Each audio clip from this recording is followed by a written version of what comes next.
not done so yet. Going once, going twice. Last, I'm not a very good auctioneer. Done. All right. Yeah, sit down.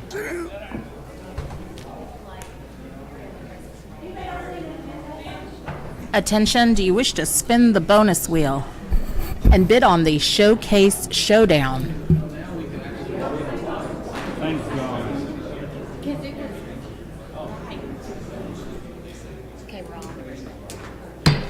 Okay, welcome, ladies and gentlemen. I now call the meeting to order. Welcome to the Midwest City Council 28th of March version. Thanks for being here. It's good to see people interested in their community. I'm going to ask that Mr. Vaughn Sullivan come forward and lead us in the invocation. First off, I want to introduce a couple of cadets from Carl Albert High School, ROTC program. Cadet Koppel, he's a senior at Carl Albert. He'll be going into the United States Navy when he graduates. Glad you're here. And Cadet Wagner, he's a sophomore at Carl Albert, and he's planning to go to the United States Air Force Academy. Glad you guys are here, and they'll be leading us in the Pledge of Allegiance. So, Mr. Sullivan, please stand.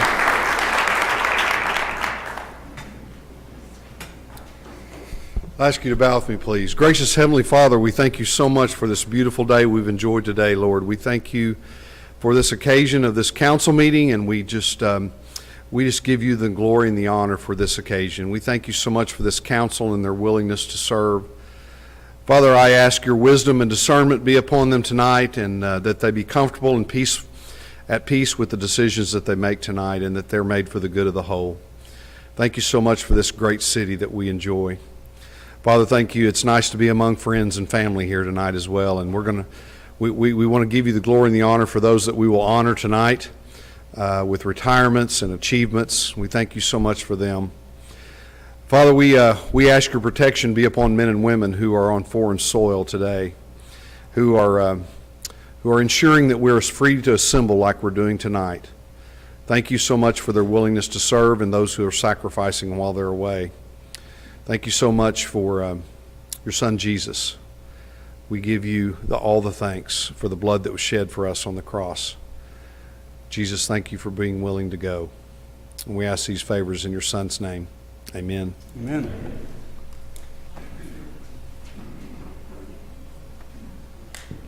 Will you please join us for the Pledge of Allegiance? I pledge allegiance to the flag of the United States of America and to the republic for which it stands, one nation, under God, indivisible, with liberty and justice for all. Thank you. You may be seated. Thank you for having us. Okay, we have a whole host of proclamations to give tonight, so we'll get into that.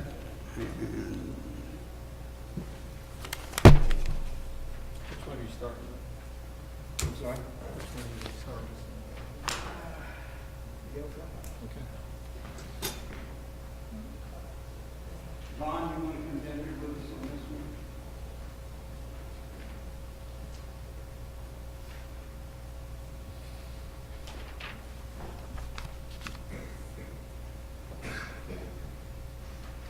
one? Gail and Jack, you want to come down?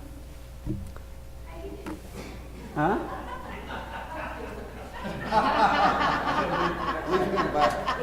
Oh. She's not here. Oh, yeah. I rescind that order. You can have a seat, sir.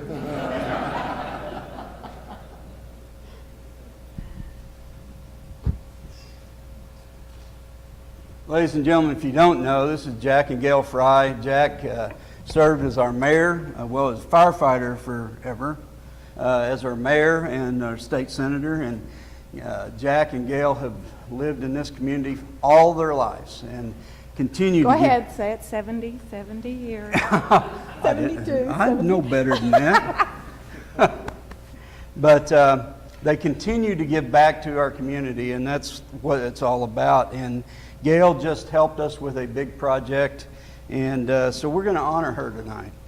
Whereas Gail Fry is a lifelong resident of Midwest City and has been a spiritual giant and sustainer of her family, always being cheerful, and leaves people feeling good about themselves and life during agonizing personal loss. Whereas Gail has always also been an unseen emotional strength needed for her husband, former Oklahoma Senator Jack Fry, encouraging and championing Jack throughout 21 years of service in the Air Force Reserves, 25 as a first responder in our fire department, 2 family businesses, and public service as mayor and Oklahoma Senator. Whereas Gail and Jack have been vital in supporting many community events, projects. In particular, they are huge golf fans, supporting the 2018 general obligation bond to renovate John Conrad Regional Golf Course, which thrilled Gail. In particular, she loves to walk the trail on Douglas in front of the golf course. Whereas knowing that all the bond money would go to the course and practice facilities, Gail took the initiative to share her vision to beautify the entrance and landscaping to John Conrad, asking if she could raise money for the project. Whereas the rest is history. Gail raised over $30,000 with her other friends of John Conrad Regional, and now the front of the entrance to the golf course looks like you're entering a high-end country club. Whereas Gail worked tirelessly getting donations from local businesses and donors and worked with staff in the landscaping company through difficulties of post-COVID supply chain issues to ensure the project was completed. And so therefore, I, Matt Dukes, in honor of Gail Fry, Mayor of Midwest City, do hereby proclaim March 28th, 2023 as Gail Fry Day and in the city of Midwest City, and ask that all residents and merchants show their gratitude and appreciation to honor Gail for her lifelong commitment to making this community a better place. Thank you.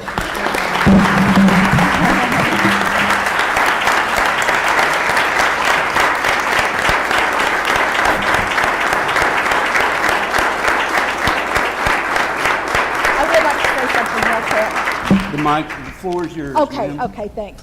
Does that mean I get a discount? Yes, At ma'am. the stores? That sounds good to me. Make sure that. Right. Okay. At the discount. I love Target. Marshalls, okay. Hi, thank you all for all of your applause. I appreciate that very much. But I do have to say, this was a vision that I had, but would never have come to fruition had it not been for a lot of other people. I did not do this on my own. I truly didn't. Pam Hall, and I don't think she's here tonight, she worked tirelessly in helping me get donations as well after she learned about the project. And Tom Strayhorn, he is the landscaper that did this project. And as you said, during a COVID era, that it was so difficult for him to get help like everybody was experiencing. And he did a fabulous, fabulous job. And I'm so appreciative. It was his vision, and I'm so appreciative to Tom Strayhorn. And to Vaughn and Tim, you guys were great to work with. They worked hand in hand with me. And I know we texted 1,000 times, and you guys contributed not only, time and money. And we're so patient with a crazy woman. And so I know that was the biggest thing. And Jill and Donna, that work in the office, they are just fabulous. They took the money and helped me with so much. They did the reception. They just did so much as well. Danny Breeden, he's another local person here. He painted the fence. He was very instrumental. And Larry Denny, the golf pro, he was really, really great. And then, of course, I have to mention Jack, because I worried about this so much that it would get completed, would I be able to get enough money? And he's the poor guy that listened to every single bit of it. And so I do appreciate you very, very much. And the biggest thing is all of the donors. You will be amazed at how many people that, I maybe had 2 or 3 people turn me down. And I know it was because of economic situation, but our city was so receptive to this idea. And that makes me so proud of our city. And so I'm so thankful for all these donors. If you ever want to know who they are, they're all listed in the foyer in the golf club. You can see all of their names, and I appreciate them so very, very much. So this was a cumulative effort by the entire community. I thank you guys so, so much for allowing me to do this. I truly, truly do. And I just want to say, I am so proud to be a Midwest City resident. I have lived here almost 70 years in November, and it's such a great, great community. And I'm so proud and honored to be a citizen here. And I know all of you, I'm so glad to see this. I don't know what you guys are here for, but I'm just so glad to see you participating. We don't either. Yeah, I know, yes, I know, right. But it's just such a wonderful place, and I want to thank all of you council members so, so much. I appreciate you all. I am not a stranger to politics, living in the home, and it's you guys are doing a great job, and it's a hard job. It's a really, really hard job, and sometimes I know you want to give up the ship, but please don't. You're doing a great job. Midwest City's a great place to live and to work and to play in, and thanks for letting me talk. Thank you, Gary. Thank you. It's so good. Thank you, guys. I appreciate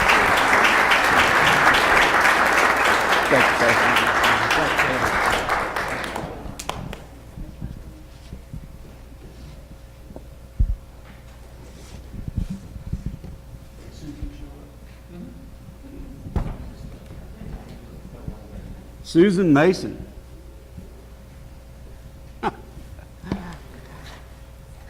Be happy. How are you, Susan?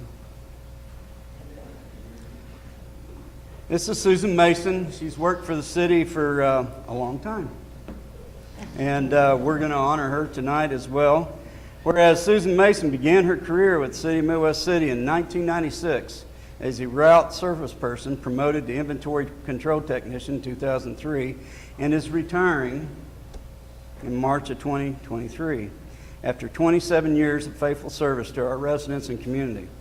Whereas Susan is known as their positive outlook that spreads cheer and fosters better work environment for all, she embraces and the challenges and with creative solutions, always helping others when she's able to. Whereas she accomplishes quality of work with great ideas and suggestions for saving the city money and efficiency, and is willing to do whatever it takes to get the job done correctly. Her expertise and professionalism will be sorely missed. Therefore, in honor of Susan Mason, I therefore, a mayor of Midwest City, do hereby proclaim March 31st as Susan Mason Day in the city of Midwest City, and hereby ask that all citizens share their grateful comments to her for her grateful service to this community and making it a better place to live. Congratulations.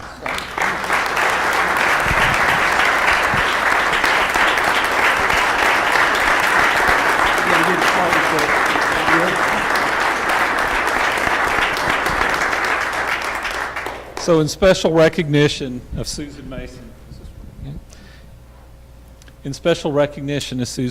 for loyal and dedicated service to the citizens of the city of Midwest City, Oklahoma, May 2nd, 1996 to March 1st, 2023. It's a great job. It's a pleasure to have you working for us. You're an awesome person, and you're going to be missed. So congratulations.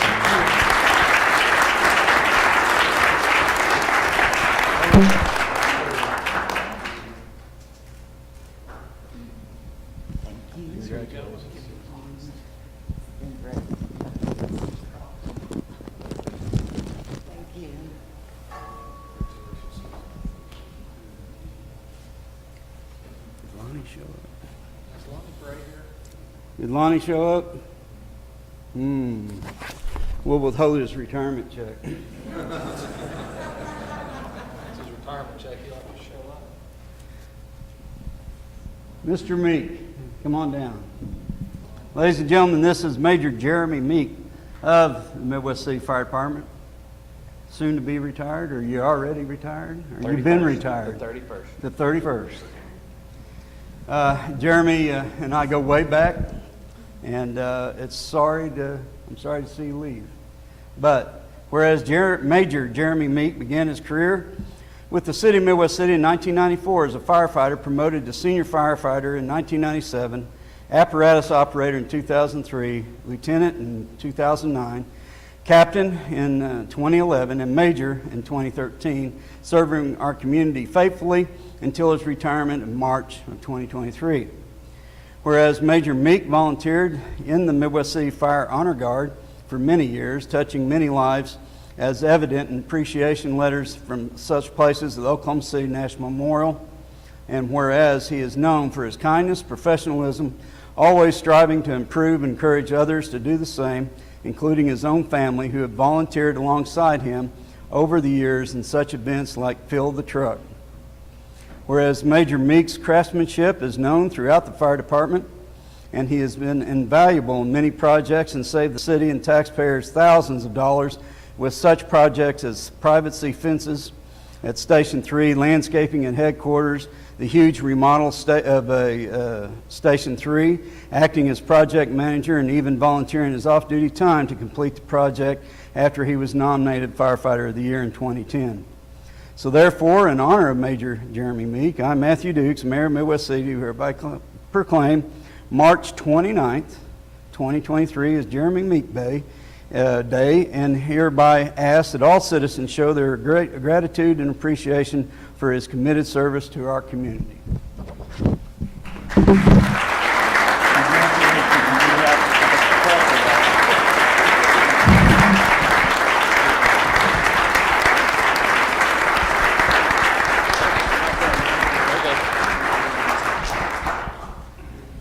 So in special recognition of Jeremy Meek for loyal and dedicated service to the citizens of Midwest City, Oklahoma, November 17th, 1994, March 31st, 2023. So it's almost 27 years of working for this city, and you've been a great employee for us. You've been a loyal employee to the citizens of the city of Midwest City, and someone I've enjoyed working with all this time, and you're going to be missed. And these retirements kill me. They break my heart because you guys are, something special, and we don't always get to talk to you guys all the time where we're at, but I really appreciate you and Susan. And she was out at Public Works, but you guys are special. So thank you and congratulations. Thank you. Appreciate you. Thanks.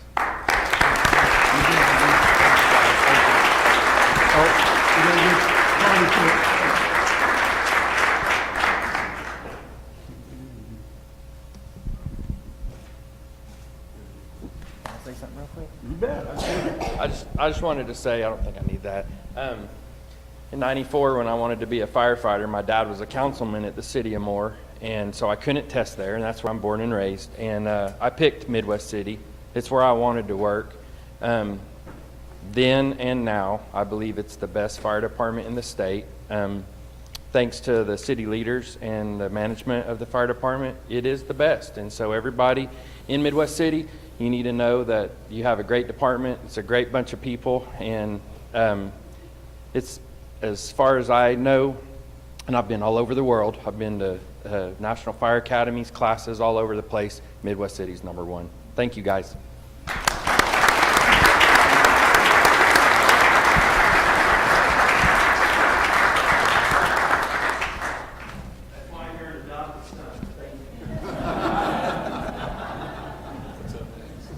Let's see. I think I'll read this one from up there. Well, who's going to accept the fair housing? Is Terry here? Is Terry Kraft here? No. Okay, That's him up there. Any of our dispatchers here? Yes. Becky's here. Back, Karen's here. Karen? Come on.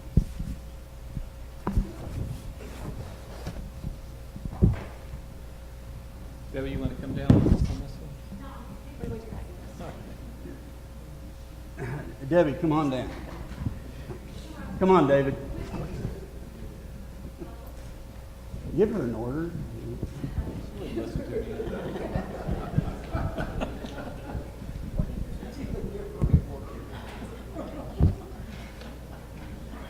Ladies and gentlemen, these three ladies here represent a group of people that reside in the basement of this building. There are 911 dispatchers and operators.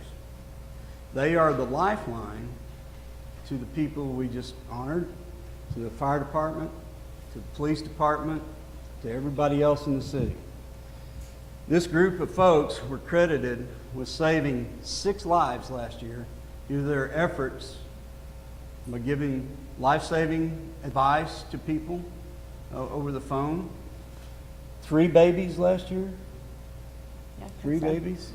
Now, it's difficult to deliver a baby in the back of an ambulance. Try it doing over the phone. It's difficult. They're the most dedicated people in the world, and they get very little recognition. But we're going to correct that tonight. Whereas, in 1991, a congressional resolution named as the second full week of April every year is National Telecommunicator Week, known as 911 dispatchers, are the first and most critical contact for people in emergency situations, and the dispatcher's voice is the first assurance that help is on the way. Whereas dispatcher professionals regularly meet the challenges of extremely stressful situations with calmness, efficiency, exhibiting compassion, understanding, and technical expertise during the performance of their daily duties. Whereas when an emergency occurs, the prompt response of safety and the safety of victims, first responders, and property preservation is critical. It depends on the quality and accuracy of the information obtained from the citizens through our Midwest City dispatchers. Whereas they provide emergency medical instructions to callers with life-threatening emergencies and contribute substantially to the apprehension of criminals, suppression of fires on a daily basis. Whereas April 9th through the 15th, 2023, all of our dispatchers will celebrate National Telecommunicator Week. They will reflect on the 6 lives they saved through emergency medical dispatch in 2022, along with the other accomplishments as well, and the passage of Oklahoma Bill 3278, which officially recognizes them as first responders. Therefore, I, Matt Dukes, Mayor of Midwest City, do hereby proclaim the week of 9 April through the 15th of April 2023 is Midwest City Telecommunicator Week, and ask that all of our citizens express their gratitude and their appreciation for the work these young ladies do. Thank you.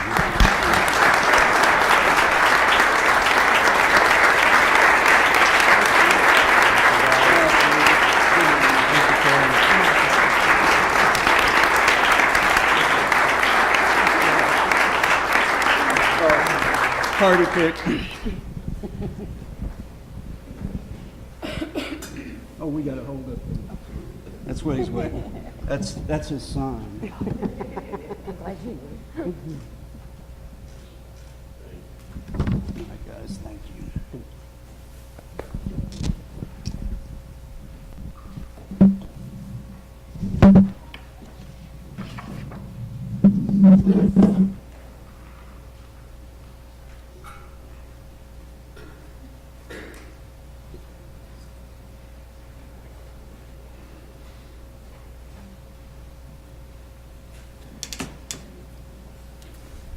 And I'll read this one from up here.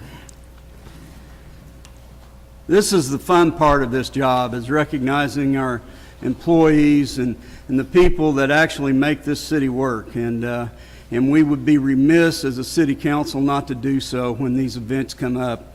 So I thank the city council for allowing us to do this and continue to recognize our employees and the citizens that bring better quality of life to our community. Whereas April 2023 marks the 55th anniversary of the Fair Housing Act being signed into law on April 11, 1968, and April has traditionally been designated as National Fair Housing Month in the United States. Whereas Title 10 of the Civil Rights Act of 1968, the federal housing law, prohibits discrimination in housing and declares it a national policy to provide for fair housing in the United States of America. Whereas fair housing means, 1, freely may freely choose a place to live without regard to race, color, religion, sex, national origin, age, family status, or disability. Whereas the City of Midwest City endeavors to inform and educate the citizens of our right to freely choose where they want to live and being committed to equal opportunity and access to housing. Therefore, I, Matt Dukes, Mayor of Midwest City, do hereby proclaim the month of April as Fair Housing Month in the City of Midwest City, and ask that all citizens educate themselves on the rights to fair housing and promote fair housing practices in our community. And this will be given to our grants manager, Terry Kraft, who cannot be here today, and she spearheads a lot of the fair housing issues within our community. So I ask that you recognize that.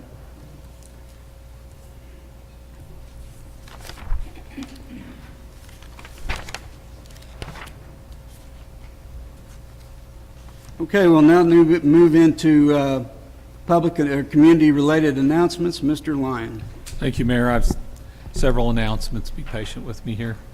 First of all, we'd like to start off with, and there will be some pictures, I think, a huge thank you to all the residents and volunteers who came out last Saturday to the Mid-America Park cleanup in Ward 5, our first of 3 events to be held as a part of our nation's largest annual cleanup, the Great American Cleanup.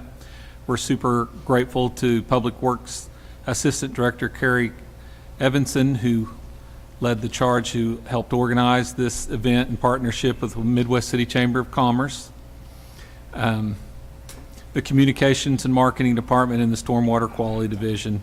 We had 60 volunteers who dedicated their time to making our community a better place. Volunteers of all ages made a difference and provided a vital first step in redeveloping and revitalizing this part of our city. Special thank you to the mayor for coming to welcome the volunteers and all the city staff who worked so hard to make this city-changing event. We also want to special thank you to Ward 3 Megan Bain and her husband for the extra mile and cleaning up of working with the 59 other volunteers. A huge shout out to Divine Vision International Worship Center and Dr.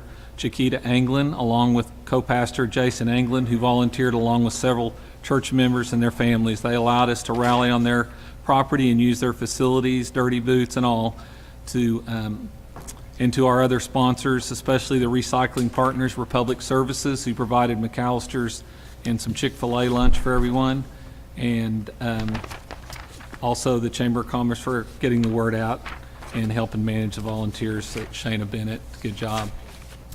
The development of Mid-America Park is a 2018 GEO bond project. It's been assigned a new address now, 1295 North Midwest Boulevard. Our volunteers saved 6 kittens, cleaned up 2.61 tons of trash, and picked up 70 tires.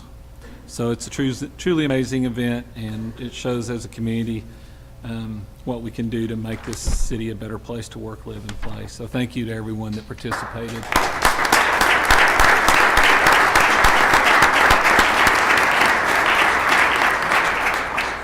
Continuing on the theme of cleanup, on April 15th, it's a good day to mark your calendar. It's a Saturday. Public Works Stormwater Quality will be hosting an e-waste and tire collection event at the Household Hazardous Waste Collection Facility at 8726 Southeast 15th Street on the south end of that building, which is right to the west of Public Works. We're going to take tires, electronics, appliances, metal, and styrofoam. You must be a Midwest City resident and bring a copy of your city utility bill. But please start your spring cleaning with this event. What was the times for that again? I don't have the times on here. Carrie? 8 to noon. We're partnering with the Central Oklahoma Stormwater Alliance to encourage the use of rain barrels for water conservation. Residents can visit upcycleproducts.com, Oklahoma programs through April 9th to purchase rain barrels for pickup on April 14th and 15th at the Household Hazardous Waste Facility. On Saturday, April 22nd, we'll be partnering with the Midwest City Chamber of Commerce to host an Earth Day Festival at Joe B. Barnes Park from 10 a.m. to 2 p.m. We'll have public works equipment, environmental activities, food trucks available for the whole family, so be sure to come out and help us celebrate our 53rd anniversary of Earth Day. Youth League registration is now open for T-ball, softball, and baseball. All this information is on our website and sign up at midwestcityok.org. The VITA program, which is our volunteer income tax assistance program, is fully underway. However, it'll end on April 13th. So you can call, it's on Tuesdays and Thursdays from noon till 5 p.m. You can call and schedule an appointment at 405-739-1239. This is a free service. City of Midwest City is offering full scholarships to income-eligible students grade 1 through 8 to attend the Rose State Kids College STEM program over the summer in an effort to address the overall educational delays due to COVID-19 school shutdowns. Enroll now for session starting on June 5th. For more information regarding the scholarships, contact our Grants Management Office at 739-1221. And for more information regarding the Kids College program at Rose State, you can contact staff at 733-7488. It's an excellent program. And then finally, our sales tax report, which is the month of March. The prior month was around 2.99% year over year, higher of sales tax increase year over year, which was our lowest sales tax increase for the year over the past 6 months. But the month of March was a good month for Midwest City. Our sales tax was up about 10%. Our use tax was only about 0.79 up, so there wasn't as much. That's a sign of building in our community, or lack thereof. But anyway, overall, our sales tax and use tax was up 8.77%. So thank you to the citizens of Midwest City who shop here and understand how important it is for the city to operate. Sales tax is our only generator. We don't have access to ad valorem like the other 49 states in the union. So it is critical for us to have our citizens to shop here. So thank you. Good job, citizens. Mayor, that's all I have. Thank you, Mr. Lyons. We'll now move into our consent agenda. These items are placed on the consent agenda so that the council, by unanimous consent, can approve routine agenda items by one motion. If any council member requests to discuss an item, or if unanimous consent cannot be received, then the item or items will be removed and heard in regular order. Chair, entertain a motion to approve. Move to approve the consent agenda. Second. I have a motion and a second. Any further discussion? All in favor indicate by saying aye. Aye. Opposed? Abstention? Motion carries unanimously. Move into our discussion items, which this first one is why most of you are here. Mr. Lyon. Public hearing to provide information and answer questions concerning the proposed Heritage Park Mall Area Urban Renewal Plan. Mr. Meisch and Ms. Pomeroy will address the council. Good evening, Mr. Mayor, members of the City Council. This has been a long journey. You may remember, excuse me, back in August of 2022, a blight report on the Heritage Park Mall area was presented to the City Council, in which the City Council approved. Once that was done, under state law, the next step was to put together an urban renewal plan. Staff, as well as outside counsel, worked on that and put that together. That has now been reviewed and recommended for approval to the City Council by both the Planning Commission and the Urban Renewal Authority. Under state law, we're now into a two-step process with the City Council. Both of those are a public hearing. One is obviously tonight, one will be at the next City Council meeting. Tonight's meeting, public hearing, only consists of providing information and answering questions. Emily Pomeroy is here to provide that information. If her information can be put up on the screen, I'd like to bring up Ms. Pomeroy to go through some of the information to be presented to the City Council concerning the urban renewal plan. Emily. Thank you, Don. Good evening, Mr. Mayor and members of the council. My name is Emily Pomeroy. I'm a lawyer with the Center for Economic Development Law. We've been engaged by the City of Midwest City to help explore options surrounding the concerns at the property on the northwest corner of Reno and Air Depot. After significant study and review, the City Council has determined to explore the options available to it under the Oklahoma Urban Redevelopment Law.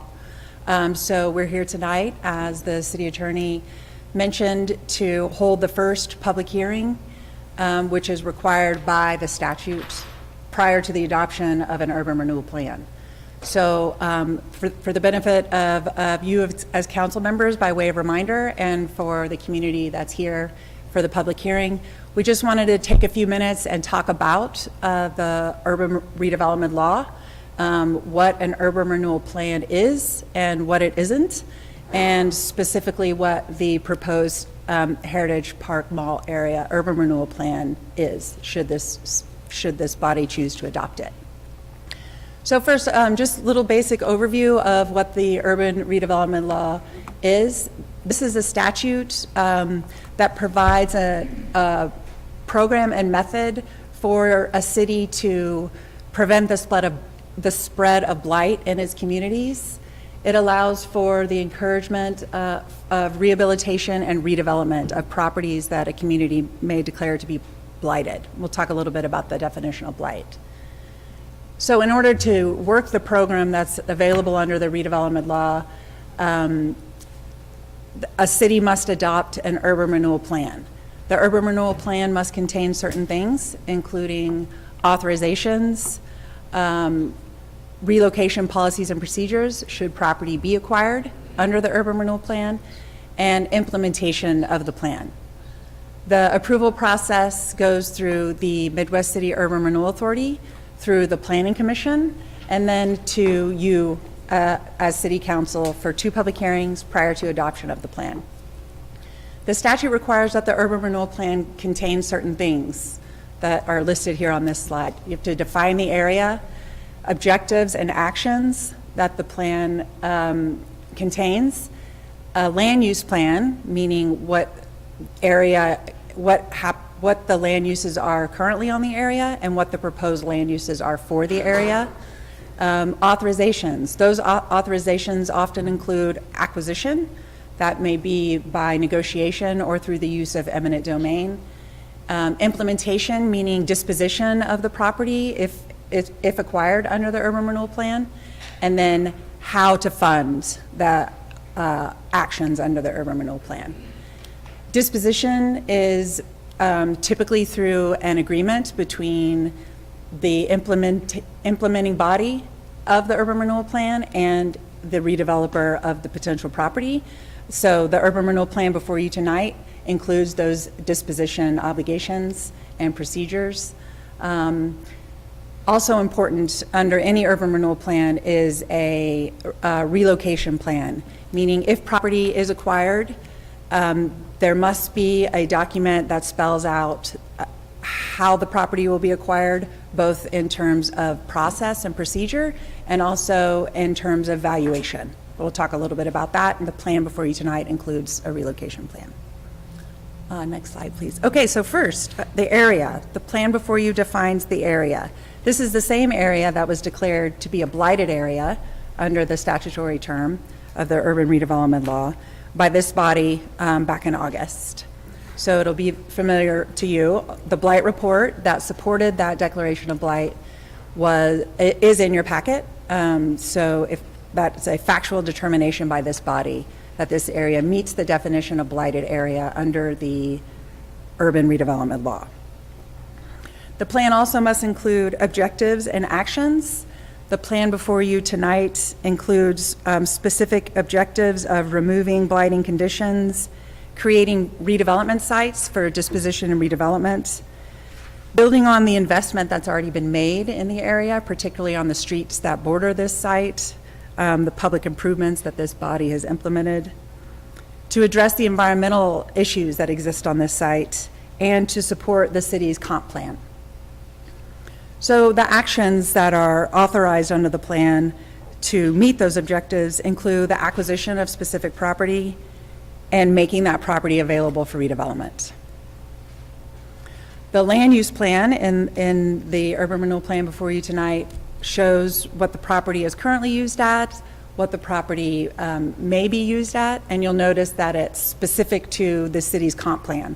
So what we're trying to do is use this document to support the city's goals and objectives under the existing comp plan.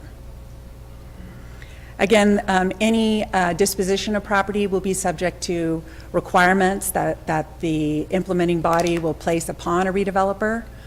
For example, developing the parcel in a certain way under a certain time period. So that will be all in the disposition of any property that's acquired under this plan. So in reference to the comp plan, again, this body is meant to be very consistent with your existing comp plan. The comp plan is very useful in informing what the city's goals are for this site. It is designated as a special planning area, which is an area of focus for the community, and seeing it have redevelopment and rehabilitation, particularly given its longstanding unproductive economic value to the city. So this urban renewal plan does specifically authorize acquisition. There is an acquisition map, which is required by the statute, and it's in your urban renewal plan. The plan specifically states that the property may be acquired by negotiation or through the use of eminent domain, which is a power that is available and granted to the Midwest City Urban Renewal Authority. In order to acquire any property, whether by negotiation or through the use of eminent domain, the Midwest City Urban Renewal Authority must obtain a fair market value appraisal, and the offer to purchase must be based upon that fair market value appraisal.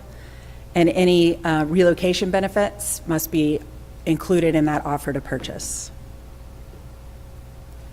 So if any property is acquired, then the urban renewal plan authorizes the disposition of that property. It must be conveyed by the Urban Renewal Authority for no less than fair value. Fair value is a statutory term that can be and sometimes is less than fair market value. And the thinking there is the city is really invested in seeing this property develop. And if we're placing redevelopment obligations on a future purchaser and making sure that they meet those relevant redevelopment obligations, it may depress the value upon disposition, because we're getting in return for that consideration a new project or whatever goals the city has for that site there.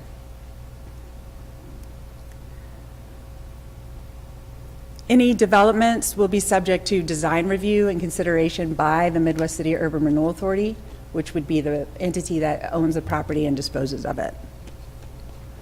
The Urban Renewal Plan has a financing plan which really relies on multiple financing sources. There will be future authorizations necessary to implement the plan, and the plan specifically authorizes the City of Midwest City and its public trusts to help fund this effort. All of that would require additional authorization before any funds are spent on the acquisition of property. So the law also requires a relocation plan. The Midwest City Urban Renewal Authority currently has relocation policies and procedures. It has since it's been in existence since 2004. My recommendation will be that the Midwest City Urban Renewal Authority review those policies and procedures, make sure that they are updated to be current in providing the relocation benefits that would be due to any owner whose property is acquired under this plan. So as the city attorney alluded to, we are in the approval process. The Midwest City Urban Renewal Authority has reviewed the plan and recommended to you that it approve it. That was done December 21st, 2022, and that resolution is in your packet. The Planning Commission has also reviewed the plan, determined that it is in conformance with the comp plan, and recommended to you that you approve the urban renewal plan. That was done on February 7th. So we're here tonight to talk about, I neglected to say that notice was posted consistent with the urban renewal law. There are multiple ways that must be done, including published in a newspaper, posted on the website, included on 5 large signs that are posted around the urban renewal area. So we're here today. It's the first of 2 public hearings. It's specifically to provide information and answer questions about the plan. And it's also specifically to announce April 25th, 2023 as the date for the second public hearing. So I'd like to open first, if I could, Mr. Mayor, make myself available to answer any questions that you might have. And I'm, of course, during the public hearing process, if you so choose, happy to come back up and answer any questions that anyone else might have.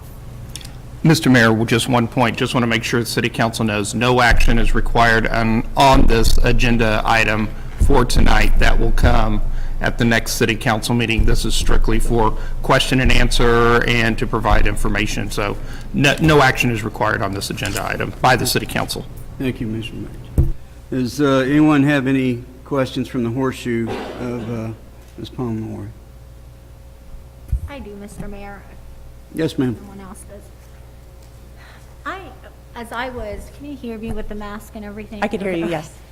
As I was, and you guys did a great job because the packet that I received was a couple of 100 pages long, and it goes back through time and space as things have developed. And although it was kind of time consuming to get through it, it gives a lot more of the historical context of things versus what the future goal is. In some of the pictures that I saw in there, there's the maps that you guys provided that talk about the blight property or blighted property. In some of the images, and I think on page 101 out of the longer packet that you guys sent, so it would be page 101, I noticed that, so I guess the question is the Sears building and the Life Church building also considered blighted? Because there were some images I saw where it included them as blighted property, and then I saw other images that did not include those 2 areas in the comprehensive. Yes, thank you. That's a good question. The blighted area is different than the acquisition area. The blighted area includes the Sears. The blighted area does not include the Life Church. None of the maps should include the Life Church as either a part of the blighted area or the acquisition area. So if we can go back on my slides to the map that had the urban renewal plan, I think that would be helpful. I know you all have it in front of you, but this is the area that has been, keep going a little more, back to that first map. This is, yuck, nope, other way, yep, you were headed the right direction. There we go. This is the area that's been declared blighted, and it is the same as the area that is the urban renewal area. So it does include the Sears. Okay, so pretty much everything in red outside of what is still blank there. And I'm sorry, this is my first time doing something like this. So would the parking space also be considered blighted? Let's see, do you mean down there on the left corner, or? I think she means in the parking spots that all over the red. Oh, yes, I'm sorry, yes. So the sea of parking, except for in front of Life Church. One of the reasons why the parking in front of Life Church is not included is because that has been repaved and is, well cared for and well utilized. But the remainder of the parking that's in front of the mall, behind the mall, and in front of Sears, yes, is included as a part of the blighted area. Got it. Thank you so much. That gives me more clarity. Do you know, and I know you mentioned that we would have to pay the owner the fair value. Do we have any idea what the current fair value of what we are looking at would be at this point? There has been past appraisals on the property. In my estimation, we would not be able to make a good faith offer, fair market value offer based on those, just because of time, the time that has passed since they were undertaken. I do not know what they've been appraised at, but again, I don't think that those would be the numbers that are used to make the good faith offer. So that's something that we still have to find out, what we value the property to cost, and then the city would have to then come up with that fund to purchase the property. Correct. have we at this point, in any way, and I don't know what the process looks like, maybe this is a better question for Tim or you, have we attempted to communicate with the property owner to see if he is interested in selling the property? Yes, I'll defer to Dawn on that, but there's been significant communication between the city and the property owner. And Tim actually even has more information than I do. I know that there have been several attempts with the property owner to communicate with him in the past, and when I say in the past, that's even before my time. None of those attempts have been fruitful at this moment in time. So I do know that there have been, and it's not just attempts by the city, but attempts by others as well, to what I've been told, have been made to the property owners concerning at least the mall area, not including Sears. Understand Sears is owned by the Economic Development Authority for the city of Midwest City. Yes, it is considered blighted. Yes, it's within the blighted area. The Sears, that has not been obviously done yet, but with the owner of the mall area and the remainder of that area, yes, there have been more than one attempt, including attempts done by people, groups other than the city of Midwest City, and none of those have been proven to be fruitful. So given what's happening right now, and, I did a little bit of research on eminent domain, not just in the state, but nationally, that gave me some concerns about the process throughout time and space. Would there be a possibility, let's say the owner is watching or listening, this is obviously happening publicly, it's his property, I doubt that he, any more than us, would like to go through that process. Would there be a possibility, if he's interested in making the sale now, so instead of us going through this process, that we could look at an alternative option? Is that still a possibility, Dawn? In fact, Emily had on one of her slides, once we get through this process, which is the next council meeting, and provided the urban renewal plan is approved by the city council, yes, we will end up having to work through, do an appraisal, get a fair market price. And I think it was 3 or 4 slides, one of the things Emily said was it can be acquired one of 2 ways, either through a negotiation or through eminent domain. So once we get through that process, absolutely, we will be required to attempt those negotiations. That's the point I wanted to emphasize is the Urban Renewal Authority may not file a condemnation action unless and until it has had good faith negotiation for the purchase of the property. So this isn't a foregone conclusion that condemnation would be filed, but it does specifically authorize it. I have one more last question, and we would be allowed to follow up with you guys between this month and next month if council has any more questions. Do we currently have a plan for the future of the building, and do we have an estimation of what the cost will be on the city? One, to take over the property, redevelop it. My hope is whatever we are going to end up investing in this, right, that we get a return for it, and we don't take our dollars and go through this process and then maybe end up in a similar situation 10, 15 years down the line that didn't get us the return we need for what we invested. Absolutely. There's no point in going through this exercise unless we can return this piece of property to economic productivity, and that will be the goal. The plan contemplates the issuance of a request for proposals to gauge interest in the development of the property based on specific objectives that the city would like to see here. So I think the comp plan is a great guide in that regard, but also really assessing what the community's needs are. There might be some very specific ideas that the city might have for this site, and the request for proposals can specifically contemplate those.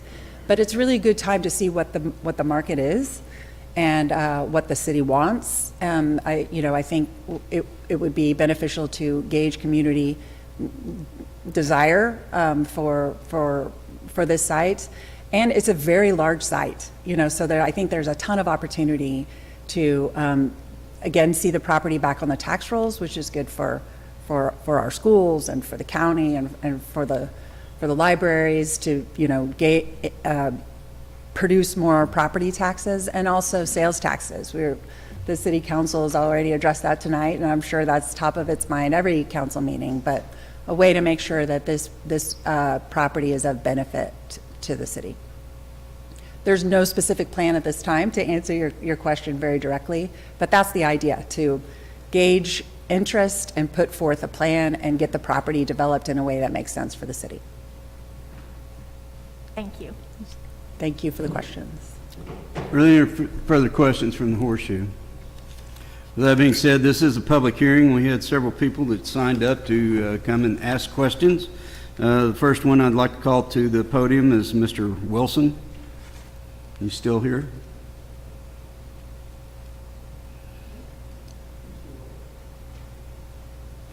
Mr. Wilson, could you state your name and address for the... Dwight Wilson, 2045 Northeast 17th. I do business out here in Midwest City. I do clean up the recruiting office at Reno and North Douglas Boulevard. So I came here tonight to just speak on the blighted area.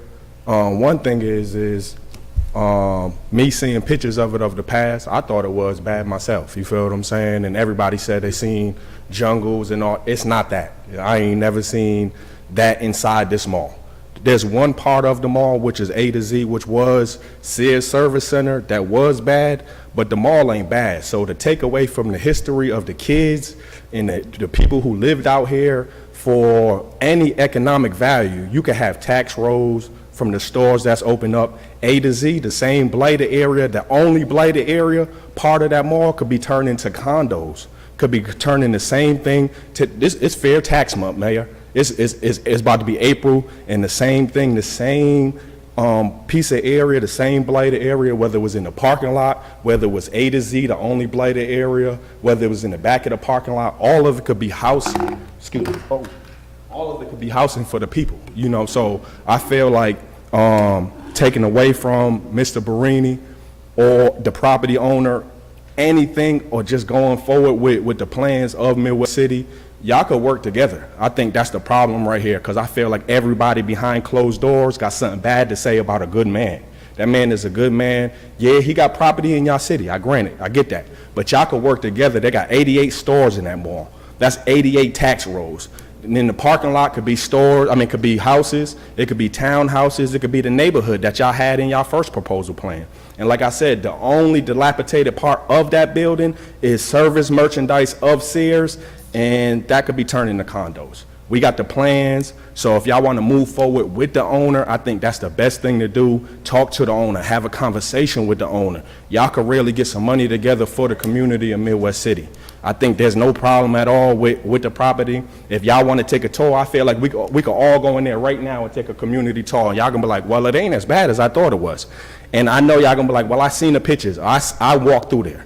I'm the property manager, Mr. Barini. We work on a lot of properties. This is the only property that's in Midwest City that we do actually pay tax dollars on, but we're willing to work with the city council and the residents and the community in Midwest City to try to make a profitable situation for everybody, because it's fair housing month today, Mayor. This next month, Mayor.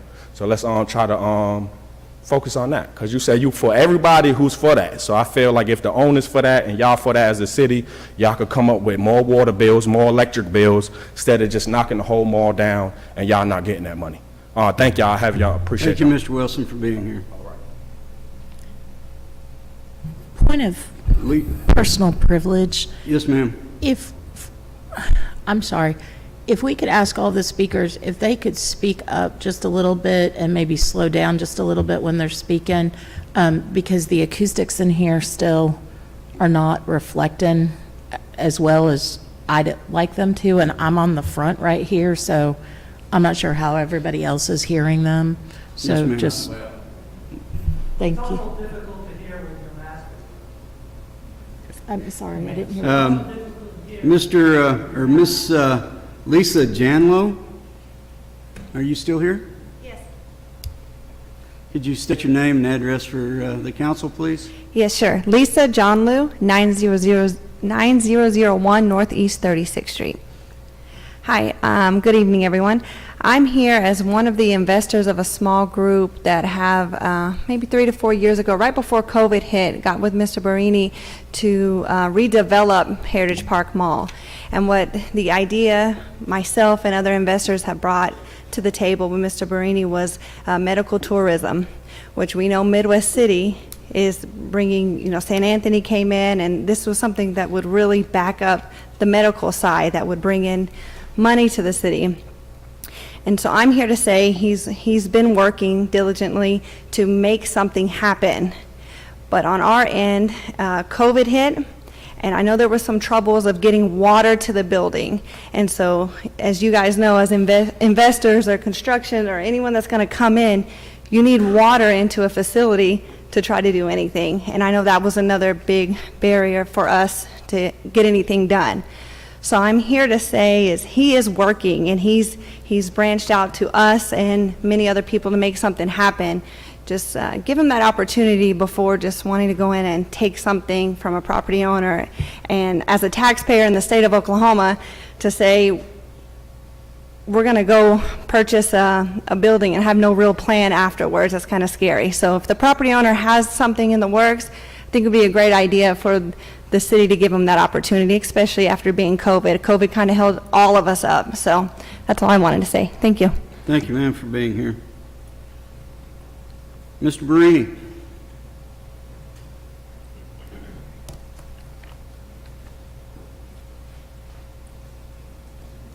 Hello, member of the City Council, the Honorable Mayor.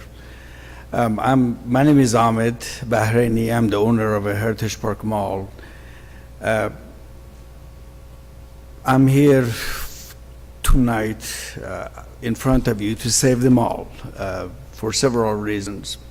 Number one, as the city attorney said, that you guys tried to get a hold of me many, many times, and I didn't answer. Nobody ever tries to get a hold of me. Nobody ever tries to send me. Nobody ever send me any kind of a notice of any kind. If you do, I would appreciate if I could have a copy of it, because I never received it. I never received a copy for Blyment, which the part of the mall or all of the mall is in a Blyment. So nobody ever told me any part of the mall is in a Blyment. You guys went over there, have a meeting, you close your door, and you say, oh yeah, this is Blyment. The problem is, I want to let you know, the building, the replacement cost of that building is $154 million. You guys want to bulldoze $154 million instead of saving $154 million. We have several plans, and we got stuck with the COVID for the past year and a half, but the plans are still there. We have plans for a different part of the mall. One plan is for the part of the mall, which is the A to Z. We were planning to have condos which they could be used for a medical tourism. We have other part of the mall which can be used for the people who live at the mall, so have a work and have a living place and a workplace. We have, if you go through the whole mall, the mall is, I have several different estimate and several different report from different engineer and a structure of engineer. We assured me the body of the mall and also Montgomery Ward is a structurally sound. So if the building is a structurally sound and can be saved and can be used, I think we should save it, because otherwise it costs the city, because first you have to purchase the building, then you have to demolish it, then you have to, if you add all that together, it's going to be a big price tag, number one. Number two, is not going, if you give us a chance, within the next couple of months, you're going to see a work in progress. However, if you go the other way, first of all, it's going to take a long time to purchase, to develop, or to break down the buildings, and it's not going to be nothing but a pile of dirt sitting in the parking lot. Plus, on top of everything, we have a Life Church as a neighbor over there, which by us tearing down the mall is going to also put a structure of damage to the Life Church also. So it's not just going to be that. I do appreciate if you reconsider and try to help us to save the mall and open up a business, and we think it's going to take less time to bring tax income to the city of Midwest City with our plans than with the plan of city of Midwest City. I appreciate that, Your Honor. And Thank you, the sir, for members. being here. Thank you. The last one that signed up to speak is Mr. Phillips. Are you here? Still here? Oh, I'm sorry.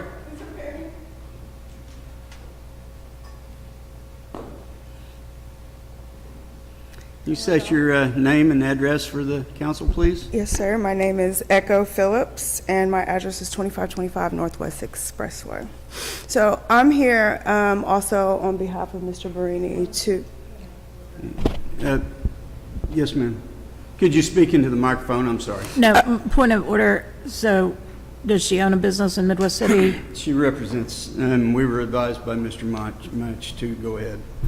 Since she is representing Mr. Barini through his business interests, which are here in Midwest City, then believe that it would be proper for her to. Okay, thank you. Sorry for the interruption, ma'am. Go ahead. No worries, no worries. I just wanted to come and state that we actually do have something in the works. Our plan was a phased approach that will ensure successful completion of the project while also taking into account the concerns and feedback of the community.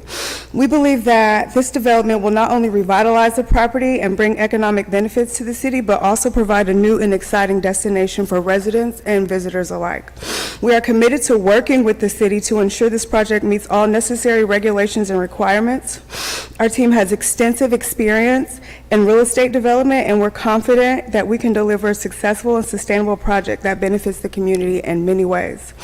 I urge you to consider our proposal for the redevelopment of the property and to take into the account the positive impact that it could have on the city and ensure the funding for this project will not be an issue. We appreciate your consideration and look forward to working with you on this project. Thank you very much for being here, ma'am. Thank you. Have a good night. Is there anyone else that has any questions about this public hearing? I just want to provide a couple of answers.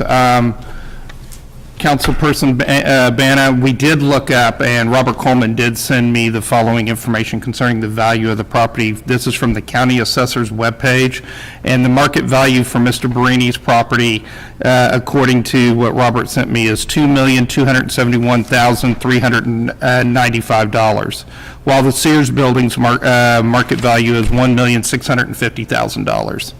And then to address one thing Mr. Barini said about not receiving notice, he is correct. Notice was not personally directed to him. I'm the one who sent out the notice, and I sent the notice each and every time to his legal representative that we knew at that time, which was either Mr. Hickman, who did appear both at the Planning Commission meeting as well as the Urban Renewal Authority meeting, and then his attorney before that when the blighted report was put before the City Council, which was Mr. Lowe. I just wanted to make sure everyone was aware that notice was sent to those gentlemen who were, at least at that time, the legal representative for Mr. Barini. Thank you, Mr. Mage. Once again, does anyone else have any questions or comments about the process that we're currently discussing? Hearing or seeing none, I'll now close the... Yes, sir. Could you come up?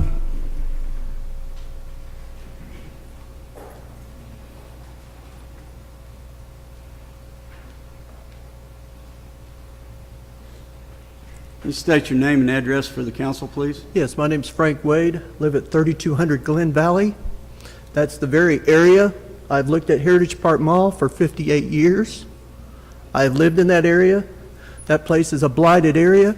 I am totally behind what the city council is doing to make discussions about this property. I have seen it before when it was just dirt, when it was just trees. I went and played there when I was a child. But what I want to get across is that place has not been dilapidated for a few years. It's been dilapidated for decades. Previous mayors have all tried to correct that area. This place has been down since the 90s. So we're talking almost 30 years this has been an issue. I don't know when he acquired, the gentleman acquired the property, but it has not been in the past few years. It's been many years. You have fought for years to try to get that thing clean. When he talks about Life Church, when you see Life Church, you see their area taken care of, manicured, landscaped. As soon as you get to those edges, you see his area. It's dilapidated. The fences are broken down. The trees are overgrown. There's burn spots left and right all down the street. It's never cut. The weeds get to close to 4 to 6 feet high around there. Never cut. And when he does cut it, only half of it is cut. And that's detracting to all those people living in that area, in the Rolling Heights addition, and affecting their values of their homes. This has got to be stopped. Thank you, sir. Thank you, sir.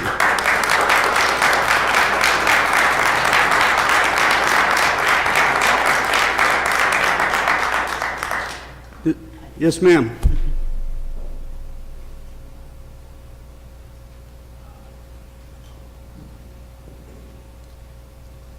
Hello.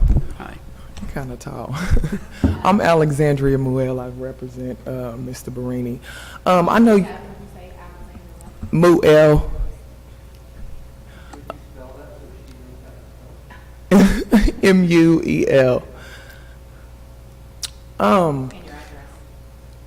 I represent Mr. Barini, but I do live in Midwest City. I know you guys aren't the people that issue the permits for the building, and there has been like some friction in the past between Mr. Barini and them issuing permits, and I don't know if you guys are even aware of the fact that many times permits have been asked for from the city, and they were never given to Mr. Barini. Mr. Barini actually has more product as far as new toilets, inserts for tubs, jacuzzi bathtubs, as well as industrial size air conditioners for the mall. Already, he has more stuff for the mall than Ace Hardware actually does inside of the Montgomery wards that are brand new in boxes for the remodeling of his mall. So I don't know if you guys are aware of that or not. But Mr. Barini does have an elaborate plan for the mall. It's just permits are not issued. There's been problems with the electricity over there as well as the COVID. That was a big deal for all of us. And so I do ask that you guys consider at least letting him attempt to do his own thing with his mall, not to cause any type of economic, finance burden on the city or raise tax revenue or anything like that, or, just let him acquire permits from the city and redo his mall. Because he does have an elaborate plan that does involve international trade and commerce, bringing exports over here, and another number of other things that'll be beneficial for the city. Thank you so much. Thank you, ma'am, for being here. Does anyone else have any comments or questions? Yes, sir. Mr. Black.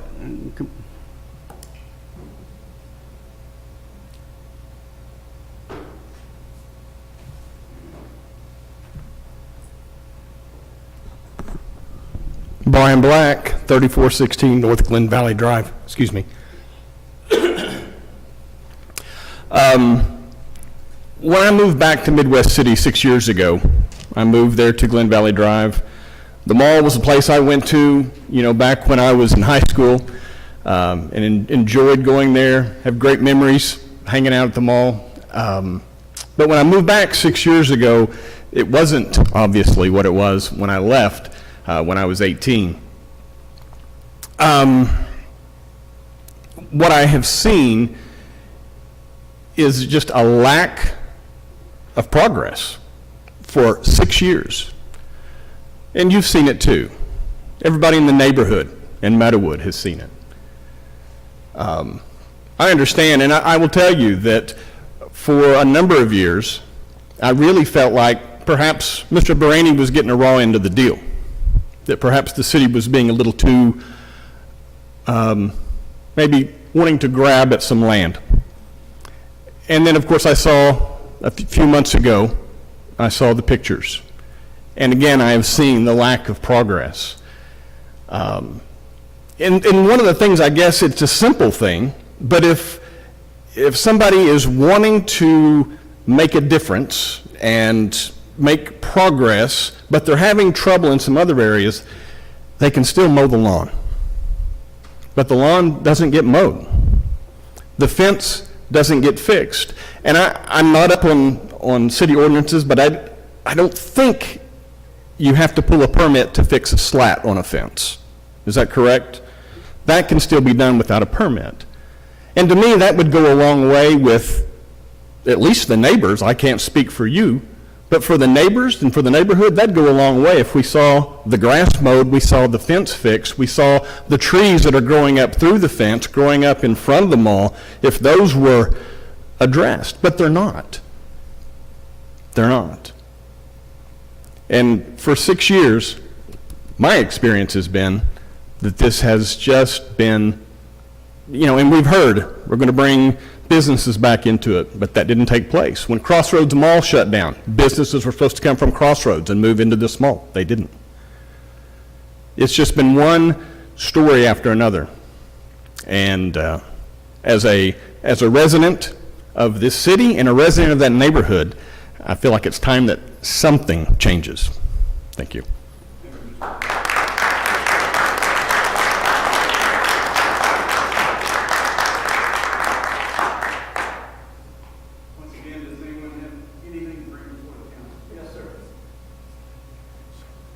Since you can't get anybody to come up, my name's Al Abernathy. I live at 816 West Ottawa Drive. I walk the neighborhood quite often, and I go by that mall. And you do need to do something with the fence.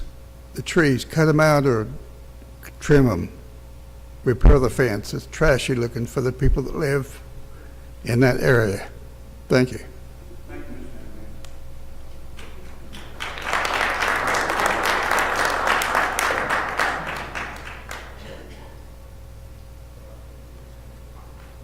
Mr. Mayor, again, my apology. Some of the stuff that people are saying, it is partially correct. The problem is, I did put up those fence pieces back in there, but your own kids are going through the fence, they're smashing my fence, coming back over there, and damaging the property. It's not just, we stopped several people break into the mall, and a lot of them were underage kids coming from your homes. Not coming from my homes, coming from your homes. That means if you would take care of the things and have your kids not to damage the fences or the mall or so on, that would have been maybe there was some improvement. We made pay close to about $10 million from 2010 till 2022. We spent that, and all of them is on my tax return, and I could show you exactly. And I guess the lawyer from a city of Midwest City about 6-7 months ago got a copy of all that. So we did spend the money in there. It's not because we didn't spend anything. We put a brand new roof on the place. We did put a lot of brand new sheetrocks. We did put a lot of wood pieces on the fence and so on. But the problem is, when I have no water at the mall to clean up, when they don't give me water, they say, okay, go get a certificate of occupancy. I go file for a certificate of occupancy. One of the people just grabs the application out of my hand, won't even let me to apply for a certificate of occupancy. Then they say, okay, you have to have water. To go apply for water, so you have to have a certificate of occupancy. If the city work with me, I'll do anything, and I'll promise you, the city will not be disappointed. Maybe up to now, the city was disappointed. But I think if we work together, nobody's going to be disappointed, including the neighbors. Thank you. I'm going to go ahead and close the public comment and close the public hearing. I want to thank everybody for being here this evening, and thank you for the comments. For the sake of time, we'll go ahead and once again close the public hearing and move into the rest of our discussion items. Again, thank you for being here this evening. Discussion item number 2, Mr. Lyon. PC 2137, public hearing, discussion, consideration, possible action of an ordinance to restrict or redistrict from a simplified plan unit development governed by O1 restricted office district to C3 community commercial district, and a resolution to amend the comprehensive plan from low-density residential to commercial for the property described as a part of the Northeast Quarter, Section 9, Township 11, North Range 2, West of the Indian Meridian, Block 003, Lots 001 and 002, also addressed as 1226 and 1224 Jet Drive. Thank you, Mr. Lyon. Applicant is requesting to rezone, is that too loud? Sorry. Requesting to rezone the subject property from SPUD Simplified Plan Unit Development governed by O1 Restricted Office District to C3 Community Commercial District, and a resolution to amend the comprehensive plan from low-density residential to commercial. The subject lots are currently vacant, and the applicant, Alter Group, representing Take 5, is proposing to construct an oil change facility. The proposed facility is best categorized under 4.4.10 Automotive Equipment Light, which is permitted within the C3 Community Commercial District. Their site plan fulfills the development regulation standards outlined in the city's C3 Community Commercial District. The applicant's architecture has been working with our solid waste manager, Jerry Summers, to determine the best placement of the dumpster for the applicant and sanitation department. Mr. Summers has suggested the placement be on the southeast corner of Jet, which would eliminate sanitation having to enter the parking lot. If the rezone is approved by City Council, the applicant will then submit an amending plat application to the Community Development Director to combine the existing lots. The applicant's real estate manager, Mr. Richards, was present at Planning Commission.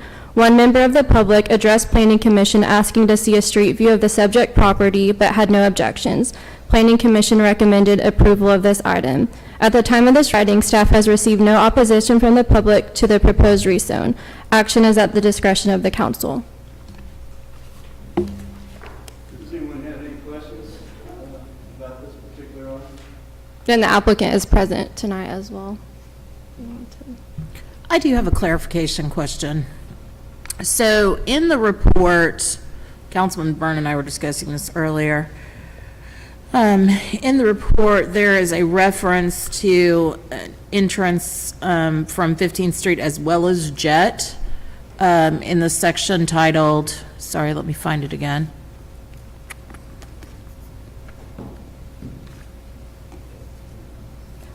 Streets and sidewalks, on page 4. But it appears from the diagram and the remainder of the discussion that the only access to the proposed building is going to be from Jet. Is that correct?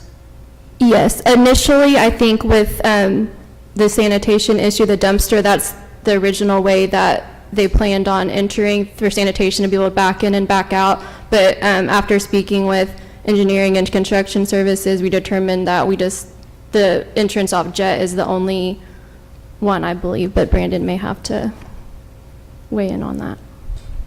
Okay, and so my other question is with the dumpster placement on the southeast corner, so I can see that that's at a diagonal, but at the same time, so the truck is going to have to block Jet essentially in order to access that dumpster completely.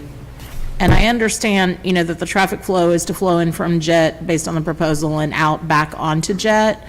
But again, I'm not quite clear if the proposal is that any waiting vehicles should be contained within the area of request such that we're not going to end up with traffic backing up on Jet or onto 15th.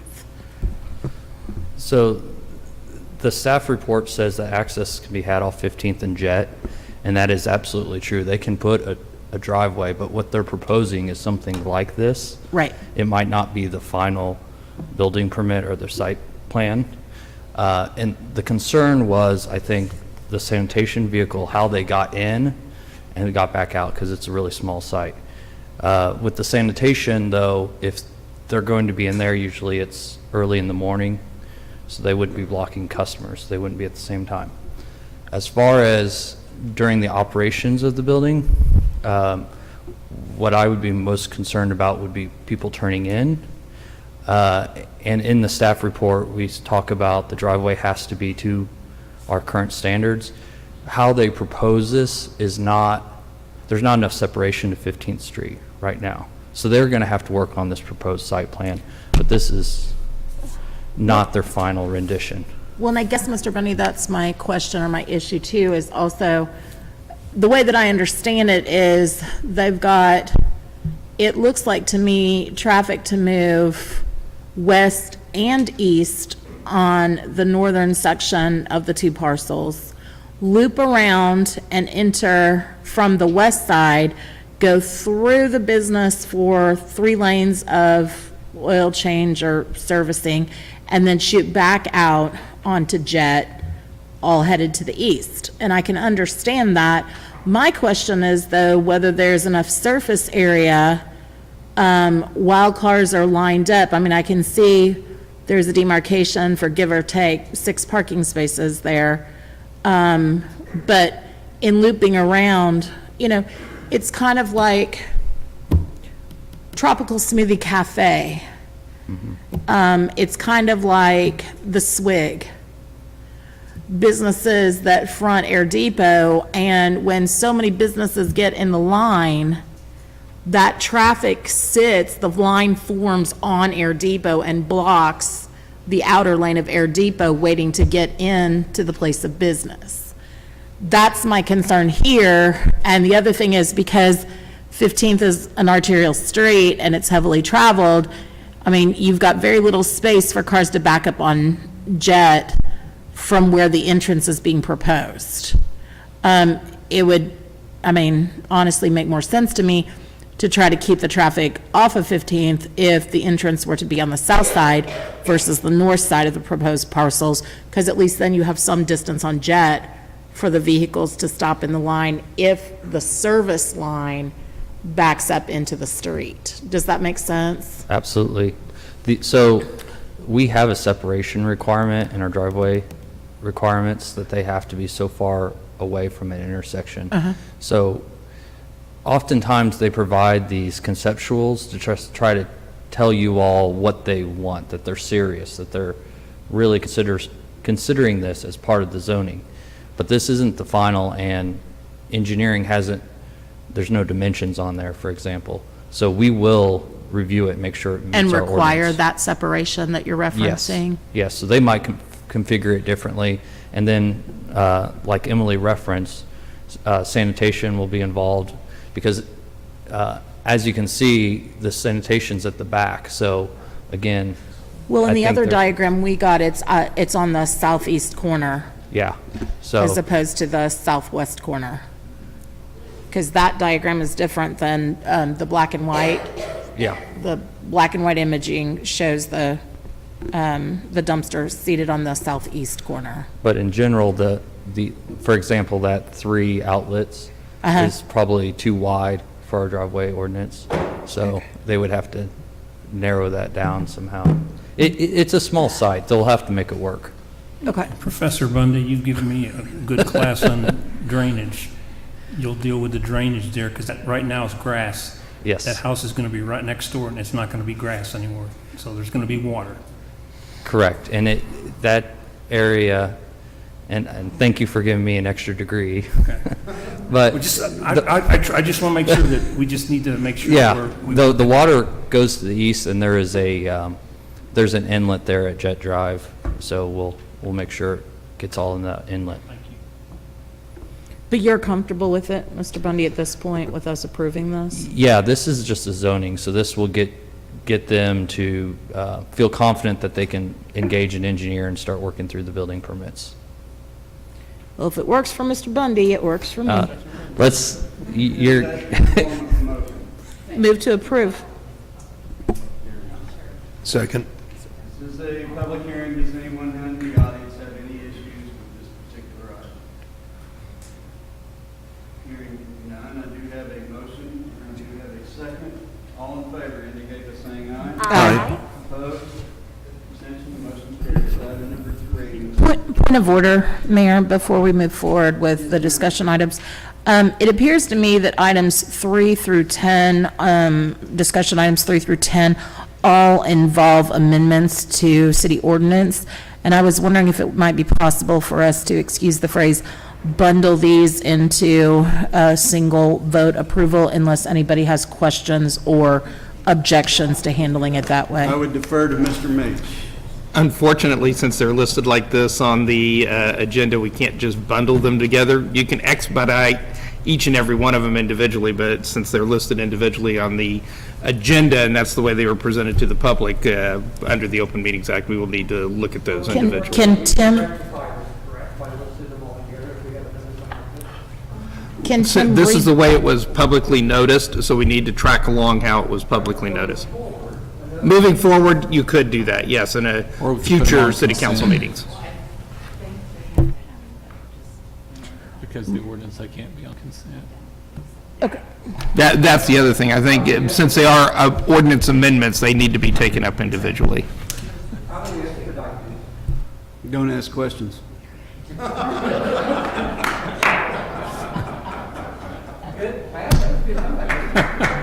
Okay, so given the learned advice of our city attorney, then point of personal privilege, can we have a short recess before we engage in these? Yes, ma'am, we may. We're recessed for 5 minutes. Thank you.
Okay, we will now reconvene, and discussion item number 3, Mr. Lyon. D3. As posted. D3 as posted. Got a motion and a second. All in favor indicate by saying aye. Aye. Opposed? Abstention? Motion carries. D4. D4 as posted. Okay.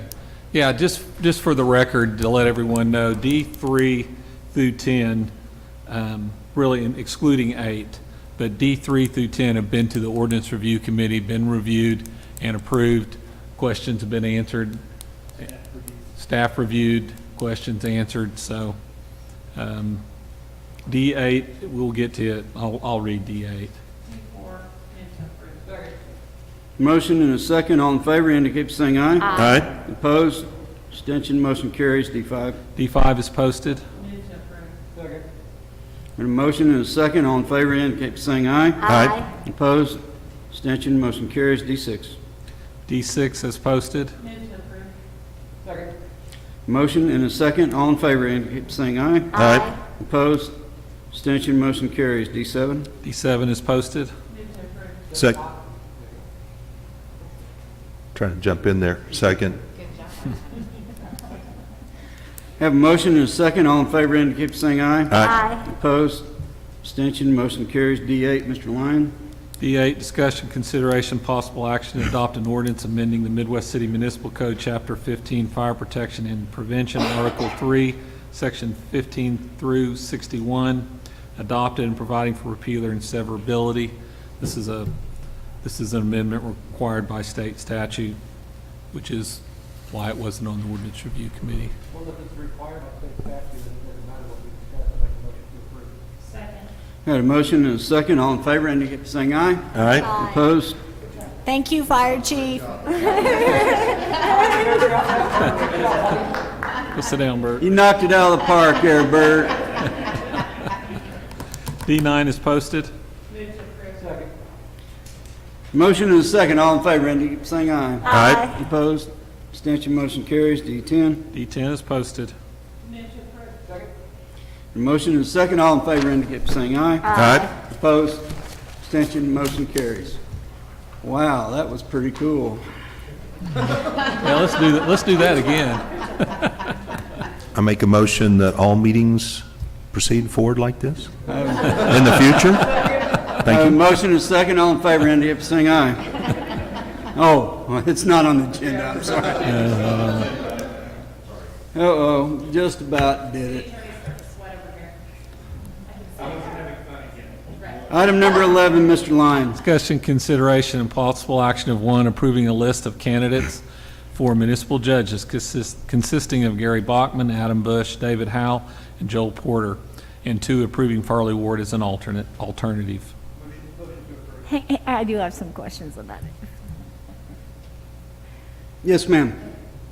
So on the memo here, it says, and I'm talking right below the memo right there where it says pursuant to Article 5 Municipal Court of the City Charter, municipal judges are appointed by the mayor from a list of candidates submitted by the council. The only thing I just want to, I myself wasn't involved in any kind of a nomination process that produced these candidates that are brought before us. So I just want to clarify that. I did ask some questions to our wonderful city attorney who did make it very clear that the appointments are done by the mayor. The only thing, and I say this, I'm so grateful to the judges that we have on the bench. They work very hard every day. As a matter of fact, a few years ago, I was here to, as an advocate, as a community advocate, to ask you guys to maintain 2 of the judges that were being considered for removal, because I believed in their efforts. So I say that because I don't want it to be seen as any attack on any of our judges. The only thing I ask for is if we could establish some sort of a search process, Mayor, where there are multitudes of names that come to you that you can pick from, if that makes sense, so that we get as many candidates as possible in that search process. That gives you more candidates to consider. That's all I had to say about that. Well, hopefully the longevity of our current judges will last until I'm out of office and then somebody else can deal with it. But certainly if if another opening comes open that we have to fill, I will certainly run it past council and with their qualifications. I do Mr. want to Mayor? reiterate. Mr. Mayor, can I ask a question? How many of these are, I'm familiar with 4 of them. They're already current, right? Yes. The only one that isn't is Farley Ward, right? Actually, he's current as well. So all 5 of them are. Yeah, we voted on them 2 years ago. But that's a decision that I don't make, and I ensure that they're all fully qualified and vested. And I want to reiterate, and especially with Judge Porter present, we are lucky as a municipality to have the quality of judges we have sitting on the bench. And but of course, if a position comes open, then I will bring the nominee before council and with his or her qualifications and go forward from there. Fair enough? That's beautiful. Thank you so much. Very fair. With I have one more still- question then. Oh, sorry. Since, with the exclusion of Judge Porter, because I don't want to put you on the spot with him, but have we had any issues with any of them? None. Okay. No complaints from the clerks? None. It's, huh? But I know, but So I'm- you're making a point of No order complaints. is what you're doing. Okay. I like how fast we I'm hoping we can rectify that. Respectfully, though, before, I didn't hear your motion, in fairness. Mayor, if I could just briefly, because Judge Porter is here, and because he's sat through our proceedings tonight, I would really like him to stand and just be acknowledged as one of our municipal judges and thank him for all of his hard work on behalf of the city of Midwest City. So.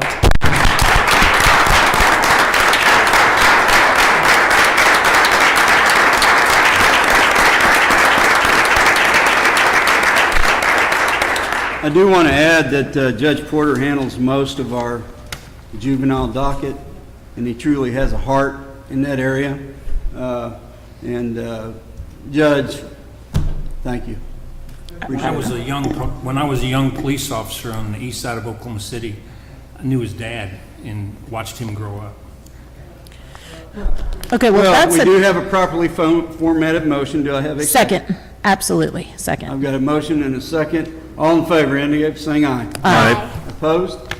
Abstention, motion carries again. Thanks for being here, Judge, and you got the patience of Job sitting through all this. All right, ladies and gentlemen, we now move into new business public discussion. Does anyone have anything to bring before council? Hearing or seeing none, we do have an executive session attached to this agenda, and I would take a motion to recess. We have other discussion items, right? We're good. Okay. Those discussion items come after executive session. Okay, sorry. I would take a motion to recess and further. Second. I got a motion and a second. All in favor, indicate by saying aye. Aye. Opposed? Abstention, motion carries. I call to order the, let me get to it, Midwest City Authority, Municipal Authority. We do have 3 discussion items. Mr. Lyon. Discussion item number 1, discussion, consideration, and possible action approving the February 28, 2023 meeting minutes. Move to approve. Motion and a second. All in favor, indicate by saying aye. Aye. Opposed? Abstention, motion carries. Item number 2. Discussion, consideration, and possible action awarding the bid and approving a purchase agreement with Stanford Scientific International, Inc. in the amount of $515,176 to purchase supplemental moving bed biofilm reactor media at the Water Resources Recovery Facility. Yes. Well, let's back up here. What this is, you may recall a couple meetings ago, you approved a pilot project for the wastewater treatment plant to use different media. Understand also that we're taking one train down. There are 2 trains out there treating wastewater. We're taking one train down to put that pilot project into place. The problem is the other media, the media that we have there right now is degrading, and we need to replace it to get ourselves back to our normal depth that we would have in there to properly treat the wastewater. That's what this contract does. We let it out for bid, took an RFP, we received 1 bid. This was the only bid. It did come under the engineer's estimate. So we believe that since this is the only company bidding on this, and we do need the media because we are woefully getting low on media within the basins, we would ask that this be approved. This contract, right now, you're only approving a purchase of 90% of the media that was requested within the RFP. That will bring it back down to the level that at the levels that it would have been when the facility first went into place. It does leave us a 10% reserve. If we continue to have media breakdown and we need that, we can come back, and they have guaranteed that we would have that 10% as well. So we're trying to conserve resources while still protecting the treatment within the wastewater treatment plant. So we would ask that it be approved. Any questions? Move to approve. I have a motion and a second. All in favor indicate by saying aye. Aye. Opposed? Abstention? Motion carries. Item number 3. Discussion, consideration, possible action approving supplemental budget adjustments to the following fund for 2022-23, increasing the sewer construction fund expenditure, sewer construction of $515,176. Second. I have a motion and a second. All in favor indicate by saying aye. Aye. Opposed? Abstention? Motion carries. We now move into new business public discussion. Does anyone have anything to bring before the authority? Hearing or seeing none, we are hereby adjourned, and I call to order the Midwest City Hospital Authority. We have 2 discussion items. Mr. Lyon. Discussion item number 1, discussion, consideration, possible action approving the February 28, 2023 meeting minutes. Move to approve. Second. I have a motion and a second. Any discussion? All in favor indicate by saying aye. Aye. Opposed? Abstention? Motion carries. No action needed on number 2. And we move into new business public discussion. Does anyone have anything to bring before the authority? Hearing or seeing none, we're hereby adjourned, and I call to order the Economic Development Commission. We have 1 discussion item. Mr. Lyons. Discussion, consideration, possible action to approve the December 13th, 2022 meeting minutes. Move to approve. I have a motion and a second. Any discussion? All in favor indicate by saying aye. Aye. Opposed? Abstention? Motion carries. We now move into new business public discussion. Does anybody have anything to bring before the commission? Mr. Mayor, under further information, if we have no one coming forward, we have Shana, I always want to say McCory Bennett, here, who's the president of the chamber. With her report is further information, item number 2. She can give number 1 if she wants as well. That's a CVB. No, I'll leave that to my mom. But thank you, Council, Mayor. Wonderful to be here tonight. I am Shana Bennett, President of the Midwest City Chamber of Commerce. I cannot tell you what a successful year that we have already started to have here at the Chamber. Our growth from last year coming out of COVID, and 2021 was a little slow. 22 really helped us get our foundation, and now our Chamber is really taken a whole new direction. Shameless plug, if you've not seen our Facebook page, you've got to. We have just got so much good news to spread about Midwest City and about our businesses. Just to kind of give you some statistics, last year we held 33 We had 33 new members already for 2013. We're upwards. This report says 11, but we are now at 16 in just 1 week. As far as our events, we've doubled our ribbon cuttings already. We've offered more networking events for our businesses through Sunrise Social's Business After Hours. I'm very thankful for our partnership with the City of Midwest City. We've partnered with Public Works for the cleanup day. That was very successful this weekend. I love working with Carrie and the new Earth Day Festival that we're looking to bring to Midwest City as well. We do have our leadership program that's going on right now. Thank you to City Hall for hosting that class a few weeks ago. They were very interested in what you had to say and to be part of that municipal government. So I thank you for your time on that. We're very excited to work on some new workforce development efforts. Of course, with Mathis Home coming in, we were able to partner with them to host 3 hiring fairs at our chamber offices. That is a benefit that we provide our members to use that meeting space complimentary, and to know that Mathis was using that for hiring of Midwest City residents for Midwest City business is a huge success stories for us. We've attended several partnership meetings across the city as well, doing our best to strengthen those relationships, because I do believe that it's important that we are working with all entities throughout the city. Mid-Del Tinker 100 Club, we've attended our 552nd annual awards banquet on behalf of Tinker, supporting Leah's Hope, a local nonprofit. Mid-Del Group Homes, we hosted a premiere movie night for them a few days ago. Of course, working closely with our Navy League and our TACAMO partners, our Red Dirt Sailors across the street, as we like to call them. We also had another community partnership. We hosted our second annual K-9 Veterans Day. This has been a wonderful inspiration story. This is twice now that we've had the media out promoting the positivity that we're doing at the Chamber. I believe that Midwest City is an amazing place to live, work, and play, and I am very thankful to be on that positive front and to spread the good news of what we are doing here. And that is a wonderful event that we partner with City Services on. Our annual banquet, this was the first time we brought this back in over 3 years. We had over 258 people. This was hosted at Rose State College. And we also partnered with the city for the State of the City address. Our estimate came in at a little over 160 people attending that event. And then we did host our leadership alumni mixer as well. This was from our past leadership classes along with our current class, and that was 65 people that we used a local Andes Altitude 1291. So we were very thankful to be able to drive business into our restaurants and our retail. One program that we've developed this year, and this is open to anybody who would like to come, we have an event that's called Lunch Bunch, and it is the first Friday of the month.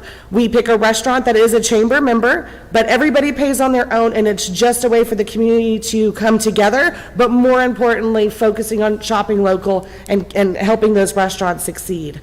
We're very excited about that program. I encourage everybody to come out.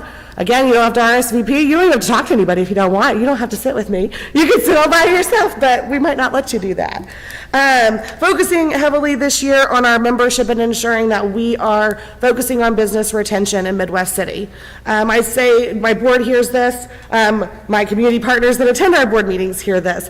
Getting a chamber member in the first year is easy. We provide them resources. We provide them exposure. We get them connected through our newspaper. They get a lot of benefits, but what's happening for years 2 through 5? So I do want the council to know that we are strongly focusing on those efforts. I truly believe that if we have businesses that are engaged in our community, they feel connected, they know that they can have an open dialogue, that we will keep them here in Midwest City. And at the end of the day, that is the ultimate goal, is to ensure that we're at 100% occupancy in all of our commercial spaces, but then also getting those business owners engaged and ensuring that they have a voice at the chamber and, of course, to the city as well. So I thank you for your time.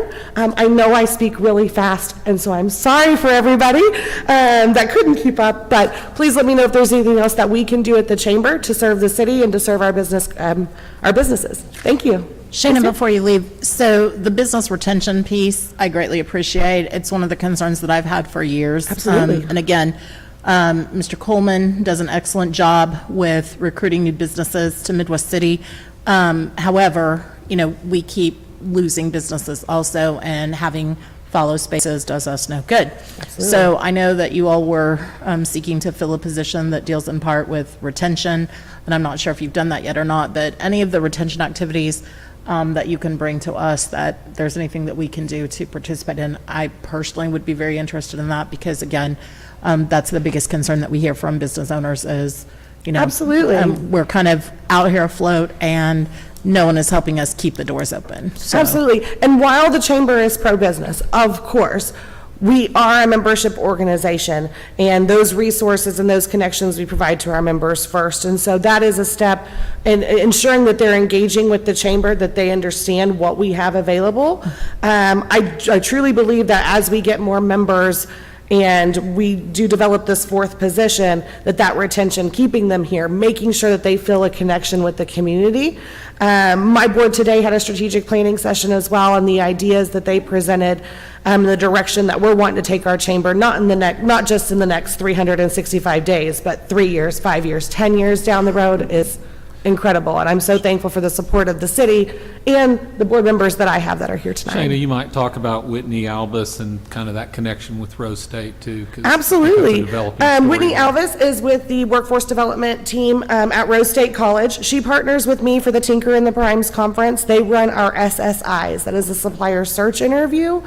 That is where we connect business to business. So we connect the OEMs, the original equipment manufacturers, Boeings, Northrops, with our smaller businesses.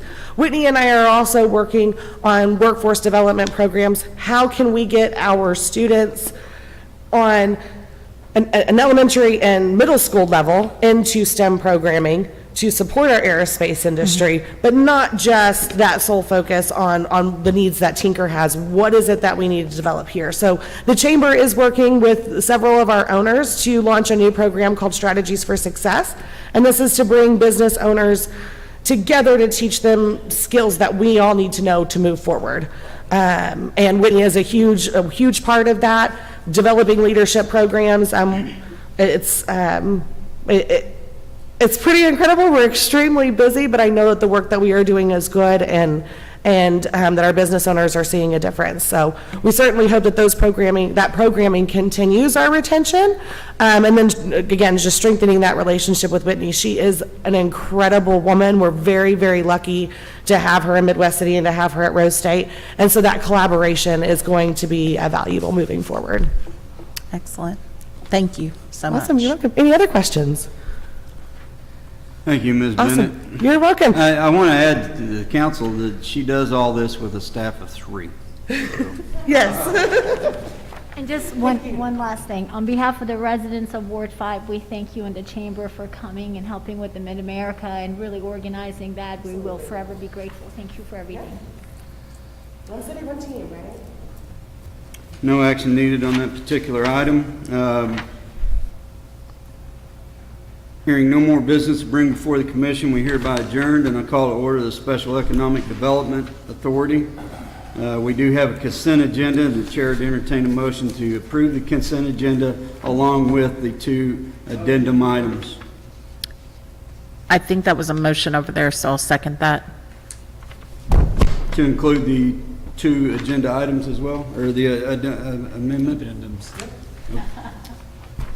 Just want to make sure, all in favor indicate by saying aye. Aye. Opposed? Abstention? Motion carries. We will reconvene the Midwest City Council. I'm sorry. I adjourned the meeting, and I call back to order the Midwest City Council agenda. It goes on all the time. And we do, again, have an executive session attached to this agenda, and the chair would entertain a motion to reconvene.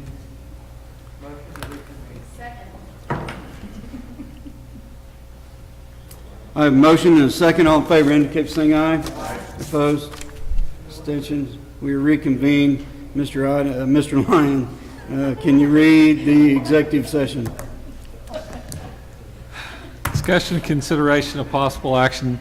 1, entering to executive session is allowed under Title 25, Section 307B4, discuss confidential communications between a public body and its attorney concerning a pending investigation, claim, or action of the public body with the advice of its attorney determines that disclosure will seriously impair the ability of the public body to process the claim or conduct a pending investigation, litigation, or proceeding in public interest regarding opioid litigation, authorizing the city manager to take action as appropriate based on discussion. Chair to entertain a motion to go into executive session. All in favor indicate by saying aye. Aye. Opposed? Abstention? Motion carries. Ladies and gentlemen, we're now in the executive session. Thank you for being here and enduring this rodeo, and have a good night.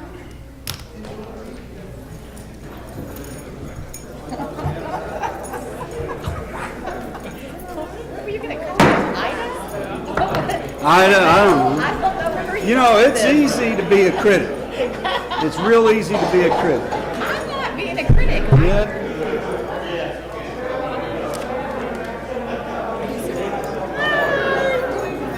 I have a